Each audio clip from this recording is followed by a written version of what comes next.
Hey guys! So last semester I took 5 classes. 3 in literature, 1 was a poetry workshop, and 1 class was a course in cellular biology. So we've got a pretty wide range of topics there. I enjoyed all my classes, I learned a lot. But as is often the case, the most valuable thing I learned this semester didn't come from a textbook or a lecture. Okay, first let me give you a little backstory. When I was in high school, I was one of those nerdy girls. You know, I wore fandom shirts to school every time we had a free dress day. My school had a uniform, for the record. I was always talking about Star Wars and Doctor Who ad nauseum. I listened to music about science for fun. And when I was in high school, I knew that these things weren't normal. I knew that I didn't fit in, but I didn't really care. I was having fun, that's what mattered. When I was in 12th grade, the prevailing attitude amongst some members of my friend group were that the rest of us had become childish and immature. Or rather that I guess we'd always been childish and immature, but now that we were seniors, we were supposed to leave that stuff behind, and we just weren't. That sort of attitude applied to everything from fandoms to political opinions. The fact that we were passionate, the fact that I was passionate,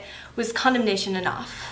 For years, I hadn't cared that I was the weird kid, but now that it was coming from friends of mine, it mattered. I let myself be convinced that I really was immature and silly, and so when I went to college, I ditched all the fandom merch and got a whole new wardrobe of normal people clothes. For the first year of college, I'd still talk about the things I was excited about, but I was much more subdued about it, I guess. I was so afraid of people thinking that I wasn't meant to be here, that I had the mentality of a high schooler. And I'm gonna be honest with you, I really resent the people in my life who made me feel immature for being loud and excited about the things I loved. That is the lesson I learned this semester that is the most important of them all. Never regret the things you love. Yes, they might be embarrassing and cringy when you look back at them, but they had a foundational role in your life. They made you happy. That's what matters. If you have good memories that are associated with them, then they have value. Now, sometimes we learn more about the things we love and realize that they weren't quite what they seemed. There are a few YouTubers I don't watch anymore, and I do regret the fact that I ever watched their videos. But I can still appreciate the friendships and memories I made because of those YouTubers, even if I don't support their content now. This semester, I found an awesome group of friends who love the same things I love and were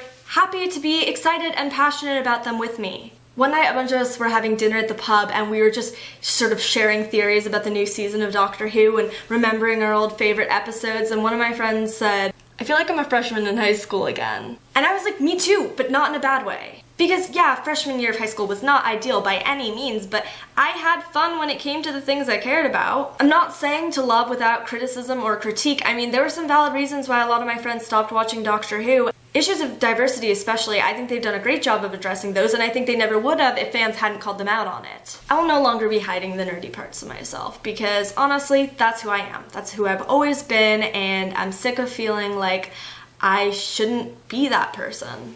I hope you guys can all join me in doing the same. Alright, I will see you guys next time. Bye.